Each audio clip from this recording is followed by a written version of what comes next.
Okay, here are the answers for the L'Hopital's rule. I'm going to go through the work and then I'll post the worksheet as well. So here we go. Limit as x approaches 0. When we plug in 0 to the top, we get 0, 0 to the bottom, sine of 0 is 0. So that's indeterminate form. We get to use L'Hopital's rule. I'm going to do this in pink. So I don't know why I always write down LHOP. If I was taking an AP test, then they would know what I did. So the derivative of the top is the cosine of 2x times 2. On the bottom, the derivative is the cosine of 5x times 5. Plug 0 back in, we get, this is 1 times 2, 1 times 5. The answer is 2/5. Yay, L'Hopital's rule is so easy. Number 2, the only thing that might make this complicated is the derivative itself. So plug in 0, we're going to get a 1 minus a 1, that's 0, minus a 0 over 2, so I have 0 on the top, 0 on the bottom. L'Hopital's rule. So the only tricky part, again, is this derivative. Remember, I'm not using quotient rule. I am just taking the derivative of the top, that stays up top, derivative of bottom stays on the bottom. So this goes piece by piece. So the derivative of the square root of x plus 1, this is x plus 1 to the 1/2. So this is going to be 1/2 times x plus 1 to the negative 1/2. When I take the derivative of 1 is 0. And the derivative of x over 2, remember, is the same thing as 1/2 x. So the derivative of that is just 1/2. So there's the derivative of the whole top part, and then the derivative of the bottom is 10x. Okay, let's try plugging in 0 again. So when I plug in 0 here, I get 0 plus 1 is 1 to the negative 1/2, that's 1, times a half, so I have a half minus a half, 0 on the top, plug in 0 on the bottom, oh crap, indeterminate form again, fine, I'll do L'Hopital's rule again. So there's no limit to limit to how many times you can do this. I can do L'Hopital's rule again. So the limit as x approaches 0. So I'm going to take the derivative of the bottom is 10. The derivative of the top, again, negative a half times a half, so negative 1/4 times x plus 1, subtract 1 from the power, negative 3/2. 0, derivative 1/2 is also 0, so that's it. Now plug in 0 again. So plug in 0 again, I'm going to get 0 plus 1 is 1 to the negative 3/2, that's just 1. So negative 1/4 over 10. So that's negative 1/4 times 1/10, negative 1 over 40. Yay! Number 3, plug in 0, or infinity. Oh crap, this is an infinity one.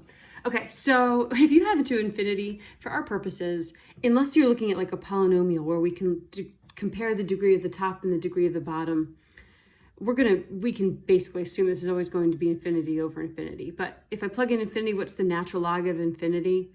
So what's the y value as x goes to infinity for natural log? That's infinite. Plug infinity in here. What does the y value go to when x goes to infinity of that kind of curve? That's infinity. So I'm going to go use L'Hopital's rule.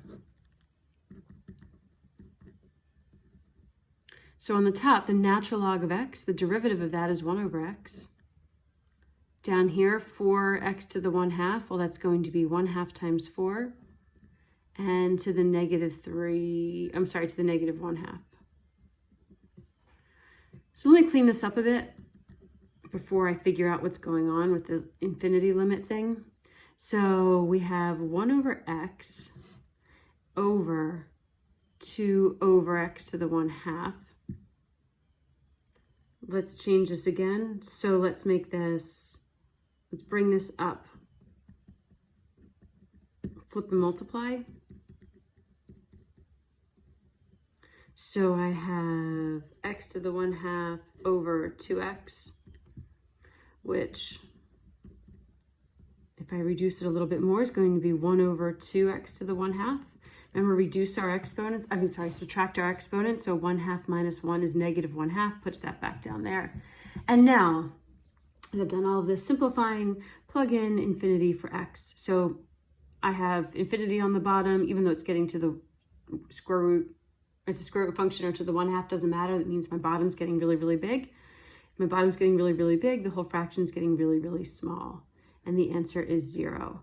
So again, if I plug in infinity into this bottom, it means the bottom's getting really, really big. The bottom's going to infinity.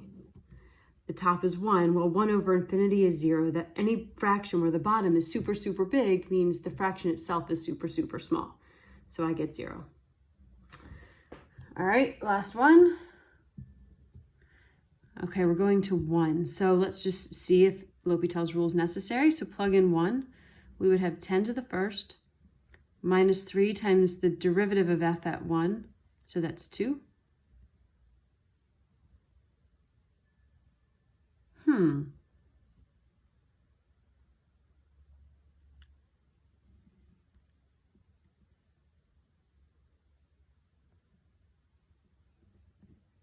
So this one just doesn't.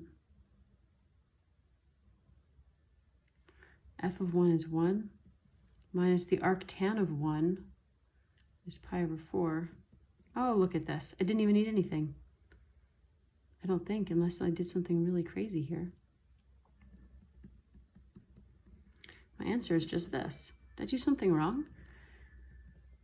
So when I plugged in 1, everything looks like it works. So if I just plug in 1 and see what happens, I have 10 to the first minus 3 times the derivative of f at 1, which is here, that's 2. So 10 minus 6 is 4. On the bottom, f of 1 is 1, and the arctan of 1. Remember we talked about that? How do you figure out what that means? That means where is the tangent equal to 1? So on the circle, where is the tangent equal to 1? Well, that happens here because I'd have root 2 over root 2. Over root 2 over 2, I'd get 1. So it looks like this doesn't even need L'Hopital's rule. That is just my answer.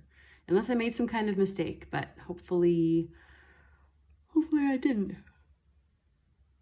I wonder if they just made a mistake. Anyway, there you go. Ta-da!